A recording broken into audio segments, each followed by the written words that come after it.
Hello, everyone, and welcome to Hope. My name is Tammy Connors. This is my YouTube channel and podcast, helping other people evolve. Today, I have my new friend Charles on here. Hi, Charles. How are you?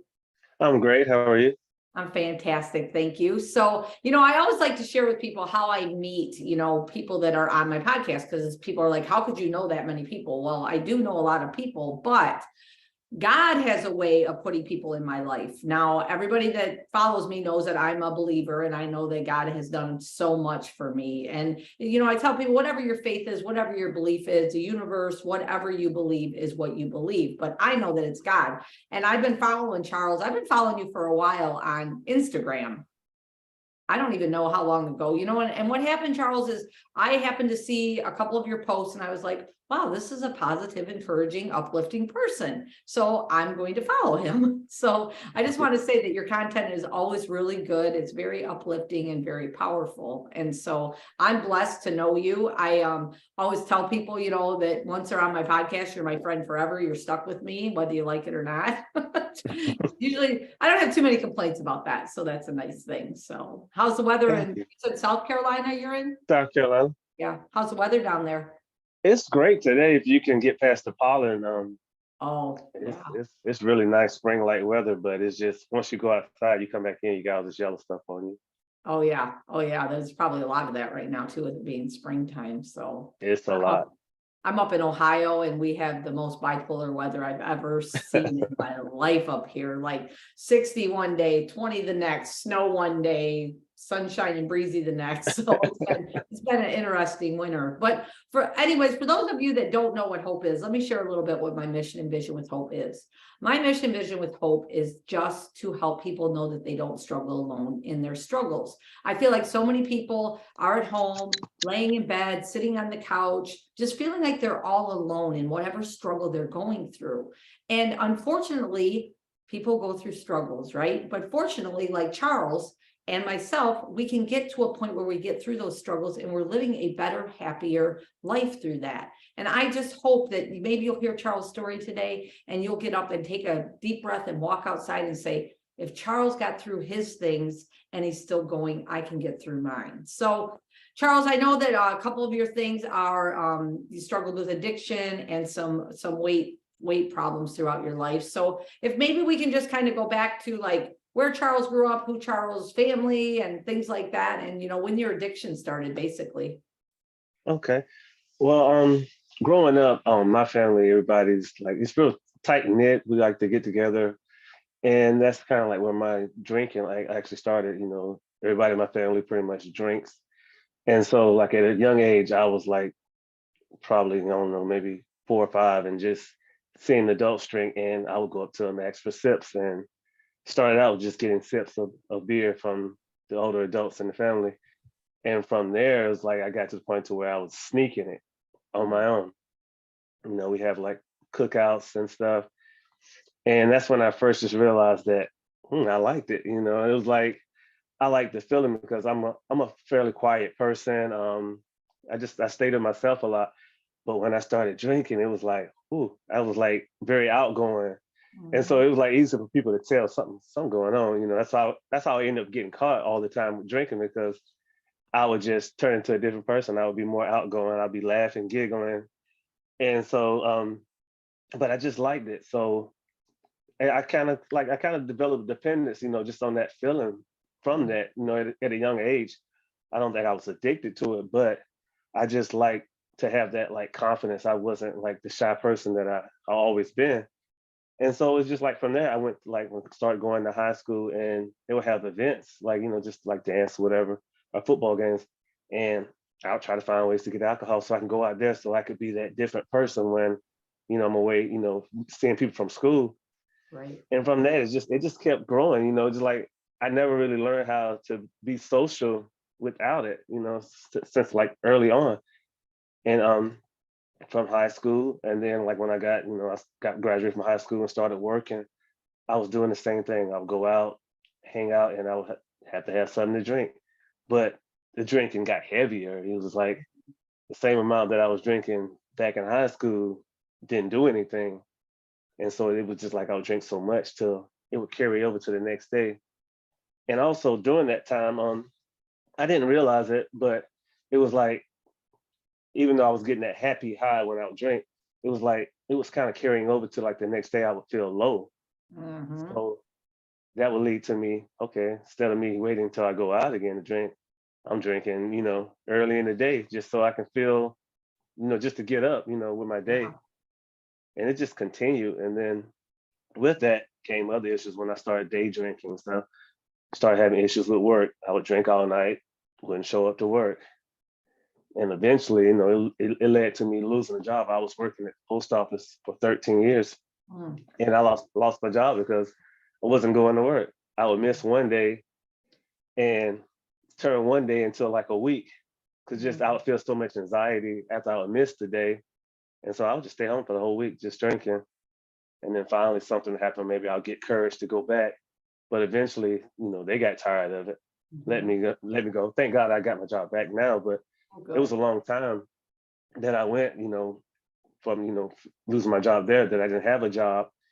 And it was a struggle for those years, and I was still, still partying, drinking, numerous DUI arrests, and just like took a big toll on my relationships. Like I have two kids, and the mother of my kids, she couldn't deal with it no more. I mean, I would go through points to where I'm like, okay, I'm gonna stop drinking. Last for about 3 months. It's like always 3 months is like always the magic number for me. I don't know why I couldn't never get past that like 90-day point, but Yeah. I would stop. I would do good, but it was just like I would never get in my mind that, you know, that I can't drink or that I had a real drinking problem. It Mhm. was more of like me thinking, how can I drink safely? How can I drink without getting a DUI arrest? Or how can I like drink and then still get up and go to work in the morning? It Right. was just like I just didn't want to separate the drinking part. I just like, okay, I'm gonna find a way. And I Mhm. did that for so many years of just trying to do controlled drinking. And it would work for a while, but it would just be that time where I drink too much, get in a Right. car accident. Like I would do Uber and I would do good with Uber. Then sometimes I would get so drunk, I would do Uber, come home, and then leave and go back out again. Like how crazy is that? But Oh, yeah. it's just like once I start drinking, it's just I have no sense of you know Right. of me being safe for Right. myself or anybody else. It's just Yeah. like I just want to do what I want to do. So Yeah. and that's a problem in itself. Other people can drink and Right. they know okay, I had enough, let me go home. Right. But no, me, I don't want the night to end. No, exactly. I'm gonna interject here for a minute. I want to go back a little bit because when you were talking about your family and drinking, and that, so my family was the same way, right? It was an Irish Catholic family that's all they did was drink, and the same thing, like I was grabbing beers for them when I was a little kid and, and taking sips here and there and stuff like that. And as, like you said, you get out of your shell and all of that, but that was like normal, right? That was just Yeah, what we thought was normal. I mean, to me, drinking and playing poker and family fights and everything in my family that was normal. Like, yeah, so as I got into my teenage years and was drinking and things, it was still just normal to me. And I think that's where we come into play after our sobriety, that we have to change that dimension and that circle of our family to be like, no, this is not normal. It's not what we're no, supposed to do all the time, you know? exactly. Yeah. Yeah. So another thing that you said, let me think here for a minute about the whole work thing, what a blessing it is that you were able to get your job back, but to think about, getting up in the morning and being so hungover and so sick that you're just like, nah, I'm not going to go to work today. I'm just going to drink again to feel better. Right. Yeah, And it's crazy how that insanity comes to us. Like, yeah, what are we thinking? yeah. Yeah. It's crazy looking back. It's like I would never do that. It's like, but I did. Right, right, right. So you lost your job. How long ago was that you had lost it? I lost my job. I lost it like I think it was 20, it was around 2013, Okay. 2012. Okay. And I didn't get it back until it was like almost 6 years later. Wow. Yeah. Yeah. So another thing that you said, that's what I wanted to say is when you were talking about, that you would stay sober for like 30 days, 90 days, like 90 days was it, like I can make it. Did you, just in a thought process, did you think, well, look, I quit for 89 days. I'm not really an alcoholic. I can quit if I want to. Did you ever think that way? Yeah, I did. I felt like that. And then it was another thing was like I didn't drink like every day. It was like usually I Okay. would do like the binges. I'll go Mhm. like a weekend, I'll drink all weekend. And then a lot of times during the week I would be fine. I would go Monday through Friday without drinking. Friday night starts again. So it was just like so many things. Like I was like gathering evidence to show that I didn't have a problem so that I could go back to drinking. It was Mm. just, but I think, most people shouldn't have to worry about trying to come up with all these reasons why they, Right. don't have a Right. problem. They don't Yeah. have issues with it like that. So that was a sign right there. Right, right. And when you said that too, I do talk, I'm glad you mentioned that about the binge drinking, because I will talk to a lot of people and they'll be like, even sticking up for their spouse or their siblings or parents or whatever, they're like, yeah, but they don't drink every day. They're not, Mhm. and they just go on a binge for 3 or 4 days. And then 3 days later, they're not shaking and wanting the alcohol. They're not an alcoholic. And I'm like, but you're not looking at the bigger picture of it. They just binged for 3 or 4 days. That's not normal. That is not a normal thing, And the Yeah. people use that as an excuse a lot too, that Oh part of yeah. it. Like, well, they don't drink every day. Well, that doesn't mean they're not an alcoholic. And I give kudos to the people that can just go have a drink and then relax and chill. I could never do that. I work at the casino now, Charles, and sometimes when I will go pick up drinks at a table or something, that somebody left when they were playing, I'll pick it up and they'll be like this much left in there. And I'm like, they're not an alcoholic because I would have never left that sitting there like that. No. But I like that you said that too about the binge drinking, because people don't realize that can be, alcoholism too. Yeah, definitely. Yeah. So it's awesome. So you got your job back and then you were still drinking then at that time though? When I first got my job back, I was still drinking. I was Mhm. still playing with the doing the controlled drinking. And I was doing okay with it. It was like I was managing, but I noticed I was still, which I hadn't really touched on, still experiencing like depression, anxiety. I was Mm. still experiencing those things, but I was just, working through with it, trying to, just ignoring it. But I finally got to a point to where it was like it was getting to like I was drinking so much after work some nights. It was like I would stay up all night drinking. I would buy a bunch of beer, drink it all night, get up in time to go to work because I was working evenings then, so it was like I could sleep during the day, then go to work. But it's just like I noticed that my drinking was like it was becoming to where I was drinking more, like almost daily, and it wasn't just the binge drinking. It was like I was drinking almost every night. I would stop long enough to go to work, and then as soon as I get from work, I was going to the store, and I don't know. I started looking at myself. I was looking bad. Like my health, I had gained a lot of weight. I was high blood pressure. Like I said, I was feeling depression. I was feeling anxiety when I would go to work and wasn't drinking. Just feeling real anxious and nervous. And it just finally came to a point to where it's just like, oh, I got to do something. It's just like I felt Mhm. terrible on the inside, and I was like outside. Where I was looking, I was portraying that I was healthy, happy, but I was terrible, and I wasn't doing anything. I was just my day would consist of going to work, and then when I got off from work, I would drink all night, and then I would just kind of like lay around in the house all day. If I didn't have anything like specific that I had to do, I would just Mhm. stay at home in bed, and then get up in time to go to work. And it's finally hit me one day. I need to do something about it because it's not doing anything for me anymore. It was just Right. like the alcohol was just something that would carry me over till I go back to work the next day. And I Right. just finally I told a friend, and she was like, "Well, you need to talk to your mom because my mom was a nurse, and well, she's retired now, but she was a psych nurse, so she worked in a lot of places Okay. dealing with addiction and stuff.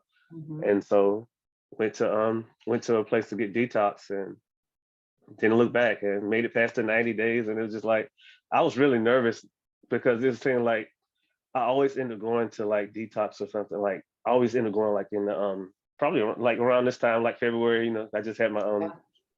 had my anniversary, and it was like when the spring hit, it was just like that's when I would usually like realize it'd be like going to when everybody's back outside and everything. Mhm. So I was that first year was really nervous, but it was like on top of it, it was the COVID year, so it was a Oh, little yeah. different. It helped. It helped in a way because I didn't have anywhere to go.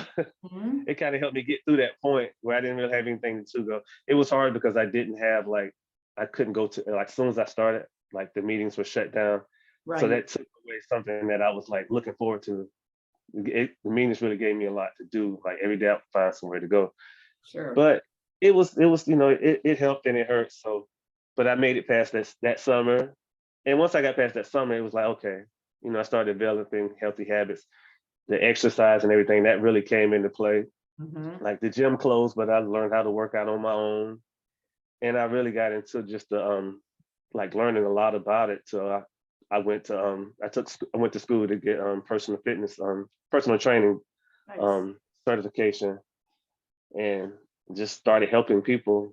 That's when I first started on Instagram. Was just I couldn't really do much service work when during COVID time, but Right. just posting and helping people online that helped out a lot. I felt like I was doing service work that way.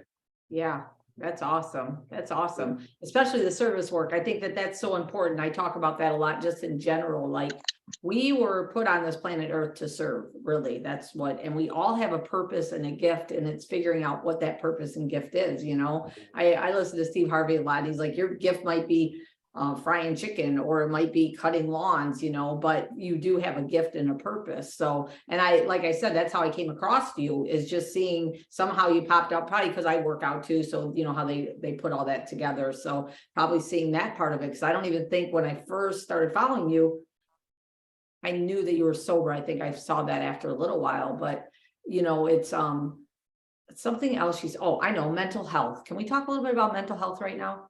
Yes, yes. Because I really, really, really, I have a passion for mental health, and I'd be lying if I didn't say I have a passion for men's mental health for some reason. And I think it's because I have a son.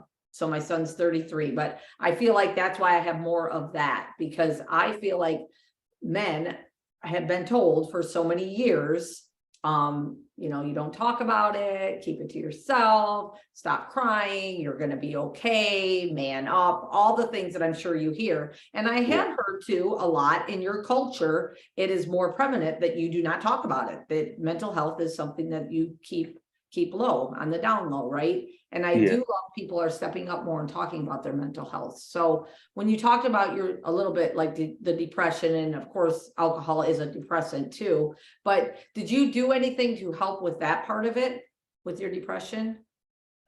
Yes, I actually and I did even when I went back to my job, I started looking up the resources as far as like they had EAP, Oh, and yeah. I started going through counseling through them because yes, because I knew a lot of it was it was I knew it might have been some chemical and then alcohol too, but I knew it was just a lot of the way I was thinking too. Mhm. A lot of times just not having I feeling like I wasn't where I was supposed to be, but then I wasn't doing anything about it. So that had a lot to do with my mental health and just feeling depressed. I just felt hopeless because it felt like I felt like I wasn't doing what I was supposed to do. I just felt like I was living below what I was put on the earth to do. Right. But once I started going to counseling, just started building up that gratitude, and then started, just start pushing towards like things that I wanted to do. And then I started helping other people. That was like big to like boost your mental. When you got goals to help other people, it's just like you stop thinking about yourself, and you Yeah. once you start helping other people, it's just amazing how quick your mood will change. I mean, some days I wake up and I'm like down, and I'm like, ooh, I got a job to go to. I'm like, it's exciting because I remember how much, how bad I felt when I didn't have a job. Right. And so it's just a lot of it just like the way you think about things. Mm. Because I was taking antidepressants for a while and it didn't do anything. It was like one big thing was I was drinking too. But it was just, it was a lot to do with my thinking also. It's just the way I looked at things. So yes, So and then oh go ahead. oh, go ahead. I'm sorry, go ahead. Oh no, and it was just like I just learned, really learned how to express myself by going to therapy and just talking. Because before, yes, being a man, you don't really talk about it. You don't. I have people that I like. I got nurses in my family, and all them worked in mental health, but never even talked to them about it. They never brought up stuff people in the family about it. It was just like totally separate, Yeah. and it's crazy. You right in the same household, right, same family, but still don't talk about it. Right, right. And that's so crazy to me, just because and just from learning too, right? And when you said you were on antidepressants and you were drinking too, now, when they prescribed you, this is just my own thing here, people, just so nobody gets like, ugh. But when they prescribed that, did they tell you like you need to go to counseling too? Yes, yes, yes. Well, that's good, He, because a lot of times they don't, and I've seen this a lot. Like, I have a few friends that they're like, I'm like, you're still so like, what is going on? They're like, well, my doctor put me on antidepressants. We're trying our third kind, and I'm like, well, are you seeing a counselor or anything? Oh no, no. And I'm like, well, the pill's not going to cure you. You need no, to get in there and find out what is making you feel this way, and that's so important. And I'm glad that you said that they yeah, did have you do that, because a lot of times they definitely don't. So yeah. yeah. Because a lot of people they'll go to their personal doctor, and the doctor will be like, okay, put you on pills. But I had went through a psychiatrist, so and he would send me to therapists Okay. also, Oh, yeah. because he was like, he's like, you got to work on both ends of it. It's so important, and for people to hear that, working on both ends. And when you said about the gratitude, I'm a big gratitude person. Like, I talk about that all the time. My friend and I, we were just talking yesterday because she was having a few bad days, but she was like, she's like, then I woke up and I was like, okay, you have a house, you have your kids, you have your parents, you have a car to drive. I mean, there are so many things that we take for granted, Yeah, instead of looking and being like grateful for it. Like, oh, I got to stop and put gas in my car. Oh, I get to stop and put gas in my car. I have a car to put exactly. gas in, You have it's money. turning those things around and the gratitude of it. And I'm sure through your journey that I can almost positively guarantee you've gotten a message from somebody that said, hey, thank you. Your post today made me feel better today, or your Yeah. conversation or something. Yes, and those I really sometimes I'm just surprised at the stuff that people say, because I'm like shocked. I'm like, wow, like I didn't think that much. Because sometimes it'd be like some of the posts I don't even put a lot of thought into it. It's just something random, but people be like, oh wow, you just don't know how that touched me today. And I was like, oh Yeah. wow. And so Yeah. it's gotten to the point to where I'm like, at first I was like kind of inconsistent with stuff I was posting. It's like now it's like I make a point, I have something ready for the morning, Mhm. and kind of even do a theme of something, with the day. But yeah, those messages, they really like inspire me to like just do more with it, Yes. because as you notice, like when I first started, I was more fitness. I think when Hmm. I first started posting, it was more fitness, and it was like that's I'm really into the fitness, but it's like it's so much fitness stuff anyway. I'm like, I Right. mean, I don't think people need another video of a new workout. Right. I think it's I can do a few workouts videos, but I think I just have more to share as far as like the mental aspects, just inspiring people, just motivating. A lot of Yeah. times I'll just go through and I'll look at other people posts and I'm like, oh, I can make a reel out of that, do a video, and it's just other people inspiring me to do something. Is Yep. it just carries over. I I really agree. like the community, that they have on Instagram, as far as just like seeing the same people and seeing the posts that they come up with. And it Right. is like it'll make me think of something totally different. Hmm. Yeah, Yeah. Put it your own means a twist lot. on it. Yeah. Yeah. Yeah. And that's what's so cool. And so I don't know if you know who Trent Shelton is at all. If you've ever followed him. I don't know. I have to look Anyway, him he's a up. motivational speaker and things like that. But his one of the things that he said years ago that has stuck with me is your transparency will lead to someone else's transformation. And when I heard that, that was when I became more transparent with who I really am and I what I went through to become who I am, because I feel like people will look and be like, oh yeah, he's sober 3 years, he works out, he's doing this, and they forget, like, but we went through these battles to get to where we're at. And if we share those and know that, hey, we're still standing today and we were able to get through those battles, that's when you're going to get that message from somebody too that's like, wow, what you posted today really hit home with me today. And like you said, sometimes it's like I just posted something, I can't remember what it was. It was just something like random, and it was short, and the one girl messaged me, she's like, you have no idea how much I needed to hear that today. And I was like, I knew someone needed to hear it. And if it was just that one person, and that's that service that we do. Yes. Yeah. So Then when did you start like your weight loss journey then? Was that when you got sober? I started when I got sober. I stayed in the I was in the detox for about 7 days, and it's like as soon as I got out, it was like I needed to do some things differently. When I first got out, I was like extremely like just craving sugar and stuff because you Mm. know how alcohol is. It's just Oh yeah. it's the carbs and everything. So I was like eating, and then it's like I got to do better than that. I said because I'm gonna blow up, even more. So it was like I just started going to the gym, and I just like changed my diet. Like I did it right away. It's like maybe like first 3 days. It's like okay, it's time to do something different with that. And I found myself I did so much better, because I had always like going to the gym, but I would go to the gym. It was so inconsistent. It was like just a random day here, a random day there. But it's like once I got sober, it's like it became a routine. It was like I was going at the same time every day. And then once everything shut down with COVID, Right. I got me a little area in the backyard, and I just started working out every morning, same time, same place. And it was just that was like another thing that like I was like grateful for to be able to do that, and it gave me goals to like look forward to, and that just like boosted my mood up a lot too. Just having those goals, and then just hitting little small goals every day is like okay, I'm losing a little bit of weight, starting to see a little definition and stuff, and that was just so much. That was really motivating, and it just kept me going. And now it's just like second nature. It's like that's part of my day. Is like I'm going to the gym either when I get off from work or before work. Right. I don't even put a lot of thought into it. That's just I know it's gonna be part of my day no matter Right. what. Right. Yeah. So I want to give you kudos first and foremost, because quitting drinking right before COVID, and then going into COVID and having to be like, okay, now I can't go to meetings anymore. Okay, now I can't go to the gym anymore, which is giving me peace of mind and helping me.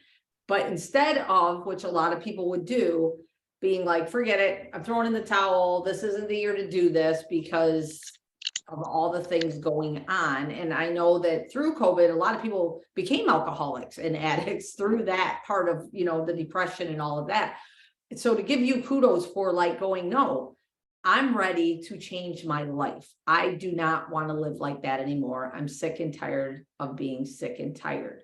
And I talk about this a lot, Charles, because I am not a victim person. I feel like I'm victorious, and that's the way that it is. And so many people sit back, play victim, and make excuses. And you are a true hero that does not do that, just so you know, because you easily could have, right? And I tell people all the time, we make the choice every day. Once you get through that detox, now you don't need that substance anymore. Once you get through that part of it, right? Maybe not 7 days, maybe a month later or whatever, but you don't need that anymore. You're not physically anymore. Now it's all up here. And if you don't work on this up here, then you're probably not going to get through it. And if you lay and play victim all the time, you're probably not going to get through it either. But you made that choice to change your life. And I just think that's awesome, and you didn't make any excuses for it. So you were definitely ready, right? Yeah. It was time. Yeah. Yeah. And it was like no matter what's going on the outside, it's like, okay, there's always a way. And thank God for all the different technologies now. That's when I discovered Zoom. Zoom really blew up then. Yeah. And I would go to work and just like listen to meetings while I was at work. I couldn't participate because it's so loud in the building, but I Right. would just listen. And that became the new normal, just the way I would go to meetings then. Yeah. But Yeah. it's go to always a meetings way. now? I do occasionally. I don't go as much like as I was because before COVID, I had a Monday meeting that I was going to like religiously, and then it closed. And so then I started going to different Zoom meetings, and now I'm more with the Zoom meetings. I like to listen to them at work because at work I wear headphones, and so if Okay. I'm not listening to music or audiobook, I have a meeting on. And it's the community where you start hearing the same people on there, see the same faces a lot too. Yeah. So it's very similar to like going to the meetings. But Right. occasionally I will pop up in the meeting just to see some of the people. It's like a Yeah. reunion. Yeah. Yeah. And you just And it's good. celebrated 3 years, you said, correct? Just 3 years, yes. Good for It you. was February 19th.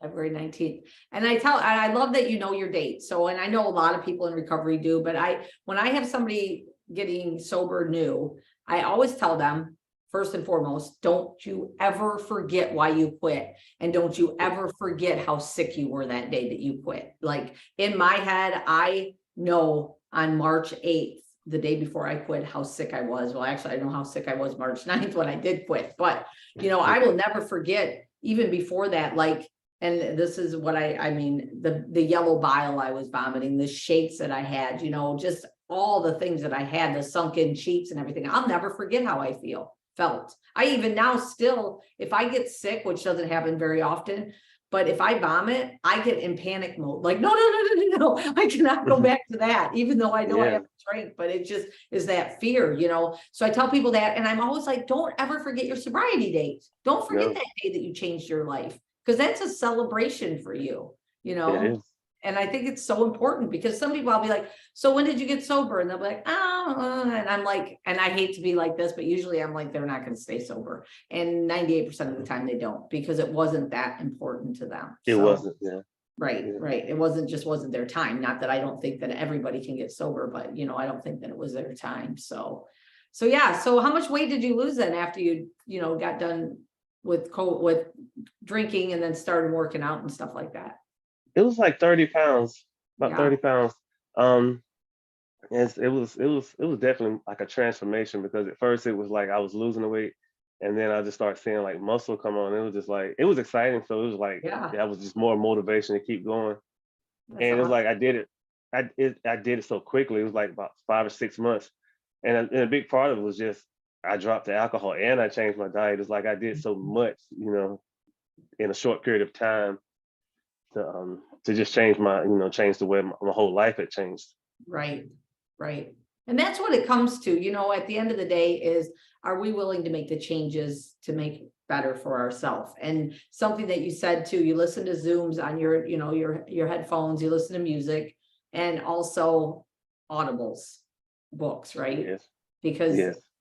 I tell people all the time, what we feed our brain is what's going to come out, right? And if you're constantly feeding somebody just said to me the other day something about the news, and I'm like, yeah, they said, oh, it's been all over the news, and I'm like, well, I don't really watch the news, and they got like angry at me. They're like, you have to watch the news, and I'm like, no, I don't. It's all negative. I just don't like it. And they were like, well, you need to know what's going on in the world, and I'm like, I'm not naive to what's going on in the world. I just don't fill my brain with negativity. My mind is getting filled with anything positive I can. If I hear of something negative that's going on, I will just drop and say a prayer right then. And then I have to let it go, because otherwise, what we fill our mind with is what's going to exuberate out of us, So what kind of audibles do you listen to?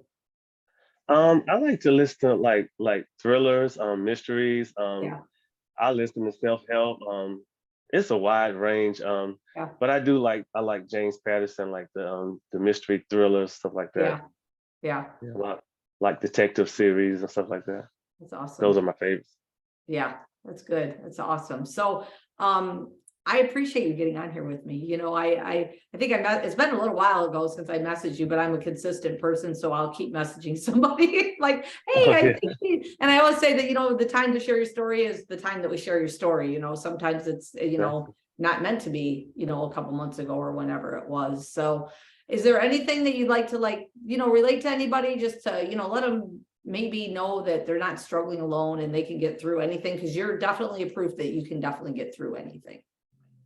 Yeah, exactly. I hope everybody knows that they, if they don't know, it is a lot of help out there. I mean, especially like right now, you can go online, you can just type in anything, and it's a lot of free help, so you don't have to like suffer alone. The main thing is just to talk to someone, let someone know, and I think that was the biggest thing like that led to me like staying sober this time, was just me recovering out loud instead of like just doing it and not really telling people. I used to go out and people would be like, oh, why are you not drinking? And I'd be like, oh, I'm on medication, or I'll say, I'm on a fitness journey. I would never be honest to why, And I think once I started putting it out there and letting people know that, hey, I am I'm an alcoholic, I'm gonna stop drinking, that people came, they were like, oh, okay, I understand, they would back off a lot quicker, and it just like, it kind of put more pressure on me, because like, okay, now they know. So if they see me in the store coming out with a beer, just like when you're on Right, a diet, when you let somebody know you're on a diet, people gonna offer free advice. They're like, oh, you eating that? So it was kind of like that, just putting that pressure on myself.